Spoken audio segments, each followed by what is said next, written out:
All our worst nightmares about COVID appear to be coming true with a new virus. And oddly enough, the White House doesn't seem that worried about it.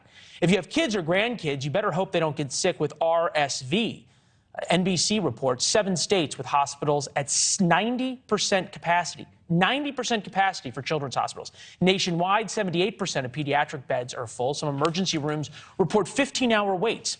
The Children's Hospital Association and the American Academy of Pediatrics wrote a letter saying, on behalf of America's pediatricians and children's hospitals, we ask you to declare an emergency to support the national response to the alarming surge of pediatric hospitalizations due to pediatric RSV and influenza. The CDC reports alarmingly high rates of RSV and other respiratory illnesses across the country. Yet, nothing from the White House. What happened to following the science and doctors? Let's put politics aside for a second and talk about saving kids' lives. Right now, one of the most important drugs to RSV is in a shortage. Bring in right now Dr. Elizabeth Mack, Medical Director of Pediatric Critical Care and Medicine at the Medical University of South Carolina. Doc, it's good to see you. I know you guys are working long hours. Is there really a danger of pediatric hospitals becoming overwhelmed as people move around and families get together at Thanksgiving and Christmas? Yes, in fact, many children's hospitals are already incredibly overwhelmed. And throughout the country, there are states, hospitals that are on diversion, meaning they can no longer accept children into their hospitals or into particular units. It's not just RSV right now, it's RSV, influenza, it's COVID, it's multiple other respiratory viruses, and the systems are really incredibly stressed right now. Everything from beds to nurses, respiratory therapists, medicines, all of it.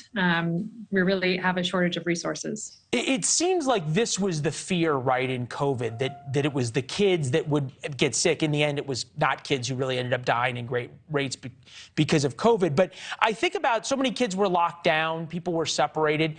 Is there something that the kids' immune systems just didn't build up the resilience that they normally do? And after 2 years of lockdowns, we're now seeing the floodgates open? You know, it's a good question. And prior to COVID, we certainly had very high rates of RSV, of influenza, that sort of thing. So respiratory viral season is not new to us as children's hospital teams. But when we really were isolating and distancing and all of that, we did see some reductions in the rates of RSV, of influenza, and multiple other respiratory viruses. And then when we relaxed our practices, like masking, distancing, all of that, these things came back with a vengeance. We suspected that they might based on trends in other countries. And we saw flu really hit us hard this year, and particularly in the Southeast. The Hurricane Ian shut down delivery of vaccines in a timely fashion. So we, we saw it's the perfect storm. Doc, we appreciate you being with us, and obviously we appreciate the work that you and your nurses are doing down there and the fellow doctors. So thank you. We appreciate it. Thank you. Yeah. Thanks for watching. Go to newsnationnow.com to find NewsNation on your television provider. And don't forget to subscribe. Click the red button to get more of NewsNation's fact-driven, unbiased coverage.